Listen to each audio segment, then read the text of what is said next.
So, whatever happened to old Viva Flaherty anyway? The one who wrote those words on the furniture strike with facts hitherto unknown. Well, she went on to become a social activist, but not here in this church. Not here. She resigned her post as social services secretary. Who knows why? Certainly a complicated decision. But it couldn't have helped that the senior minister of the church at the time discouraged the union and was serving a congregation that was being attended by many of the owners in the furniture manufacturing industry. This church, right here. It would be easy to set up straw people in these situations. It is tempting. It is very tempting. And yet, we must know that their lives and their decisions, like ours, were much more complicated, driven by complex needs, complex passions and loves, complex privileges.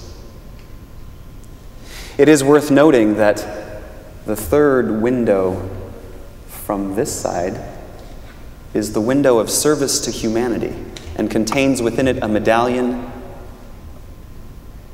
that was part of the trademark of the furniture manufacturer Charles Potter Limbert that shows a furniture maker. And it says around it, "Labor conquers all things." Does it? Underneath it is a furniture worker. His companions in that window are Louis Pasteur, an image of the thinker, an American Baptist missionary, and the Red Cross medallion. It is called the window of service to humanity and sits between the window of faith and the window of freedom. Does service sit between faith and freedom? Does it necessarily flow from there? How often do we sit and ponder the service that has gone into the items and things in our lives? When I come into this beautiful sanctuary in this church, when I show 300 Boy Scouts around some of its places and they say, "How gorgeous," and I look at the names inscribed, they are not the names of the people who made those things. They are the names of the people who gave them. And yet, on the very cornerstone of this building says Fountain Street Baptist Church, dedicated to the worship of God and the service of humanity. How do we celebrate labor? How do we honor labor? How do we look at a day like today, honoring the first May Day, May 1st of 1886, which marked the Haymarket Massacre in Chicago, where workers were demanding better pay, better working conditions, and people were killed by a bomb, and police were killed by friendly fire? How do we honor the work? And how do we honor the workers? All of them. All of us.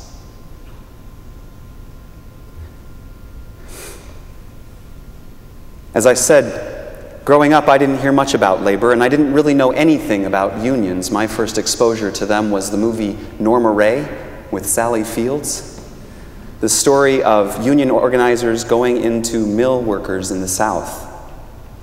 And so the story I made up in my mind was that, oh, unions are for poor people, poor, uneducated people. I didn't think about the fact that my father, an Air Force pilot in the military, was in a different kind of union, that there was a whole system set up that had his back. I didn't think that I was benefiting from that. But looking more at what unions are and what they do, I can't help but think that they are alive and well in many forms and fashions, only some of which are actually called unions.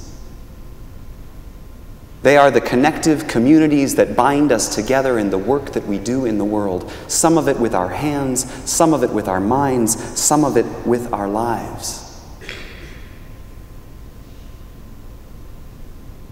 We are all beneficiaries in some way, shape, or form, in some way of some union. And the marker that marks the furniture workers' strike that happened here in Grand Rapids is a visible reminder of that to all of us. Have you ever been there? Raise your hand if you've ever seen that or been to it. A few of us. Good. Those of you who haven't raised your hand, look at somebody who's got their hand up. Approach them after service, they'll give you directions. I had never visited such a monument before. I'd never, as I said, thought about unions much until moving to Michigan, until marrying someone whose grandmother was a UAW union member, right? UAW? Yes? And he himself, as a college student, was the beneficiary of unions in graduate school. We considered having our wedding over at that monument last summer, and as we walked around and looked at that, the images of 3 workers standing there with arms in the air, reading the quotes, "An injury to one is an injury to all. My friends, it is solidarity of labor that we want. And if there is no struggle, there is no progress." These words sound like apt inspiration to all of us in whatever our work is. The reminder that our well-being, physically, mentally, socially, emotionally, and spiritually, is tied up in the well-being of everyone's. The reminder that we seek solidarity in all things, labor, yes, but all things. And the reminder that progress requires work. It doesn't just happen on its own. It would be easy to paint union members as the good guys and corporations as the bad guys, presidents, CEOs, clerks. And yet, I'm going to ask another Grand Rapids trivia question. How many of you all have ever been to the Grand Rapids Public Museum? Anybody? Oh, there's more hands. And have been to the furniture portion of it. Aha, there. I walked through that a few weeks after we moved to Grand Rapids and was overwhelmed. I just couldn't stay in there. I was like, okay, too many chairs, I got it. Furniture's important, I need to leave. Whoa.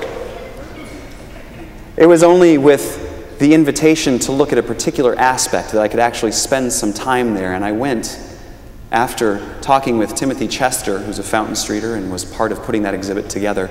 I went and sat in the room that has the images about the strike and has all of these little interactive toys, including trading cards. You can get a trading card that's a foreman, a clerk, a salesman, a rubber, a carver, an owner, a ripper, a lugger, a day laborer, and a decorator. And on the back, it tells a little bit about their story.